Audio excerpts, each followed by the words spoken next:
So ఇప్పుడు మనం ఏంటంటే ఇందాక మనము తను పడుకున్నప్పుడు బెడ్ మీద పడుకొని చేయాల్సిన ఎక్సర్సైజెస్ ఏవే 2 ఎక్సర్సైజెస్ చెప్పానండి. అవి మీకు ఆల్రెడీ మీరు గుర్తుంచుకునే ఉంటారు.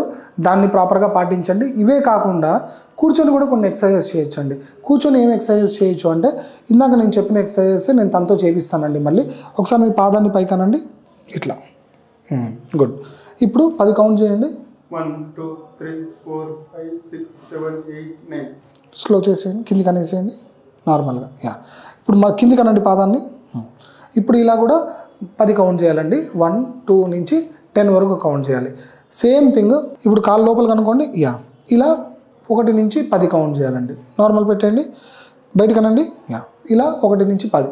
ఇది ఏం జరుగుతుంది అంటే ఇక్కడ పాదాన్ని మనం 4 వేలు కదిలిస్తున్నాము. ఒకటి పైకి, ఒకటి కిందికి, మూడోది లోపలికి, 4వది బయటికి. ఇలా కదిలించడం వల్ల ఈ చుట్టూ ఉన్న ఏవైతే రక్తనాళాలు ఉంటాయో అవి యాక్టివేట్ అయ్యి అవి ఎక్స్పాండ్ అయ్యి అక్కడున్న చెడు రక్తం పైకి వెళ్ళే ఆస్కారం ఉంది. ఇది ఒక ఎక్సర్సైజ్ అండి. రెండో ఎక్సర్సైజ్ ఏంటంటే మోకాల నుంచి కాలుని పైకి ఎత్తడం. స్లోగా మోకాల నుంచి కాలు పైకి ఎత్తండి.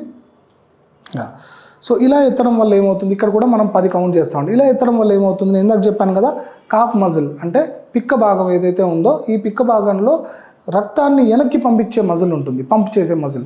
ఈ పంప్ అవ్వాలి అని అంటే దానికి ఏదో ఒక యాక్షన్ జరగాలి. ఆ యాక్షనే ఇప్పుడు ఇందులో చేస్తున్నాం.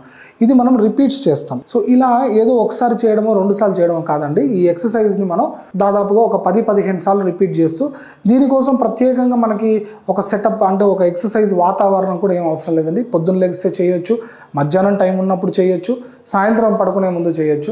ఇలా 3-4 సార్లు మనం రిపీట్ చేయడం వల్ల ఏమవుతుంది అంటే ఎక్కువ సార్లు రిపిటేషన్ వల్ల ఎక్కువ బ్లడ్ సర్క్యులేషన్ పెరుగుతుంది. ఆ ఎక్కువ శాతం ఇన్సులిన్ జనరేట్ అవుతుంది. దానివల్ల మధుమేహం ఏదైతే కాంప్లికేషన్స్ ఉండే షుగర్ బ్లడ్లో ఉండేది అబ్జర్వ్ అవుతుంది. అప్పుడు మధుమేహ వ్యాధిగ్రస్తుడు కూడా అందరిలాగే సంతోషంగా హెల్తీగా కలకాలం ఉండొచ్చండి. సో ఇవి మెయిన్ ఎక్సర్సైజెస్, వీటిని పాటించండి. నమస్తే అండి.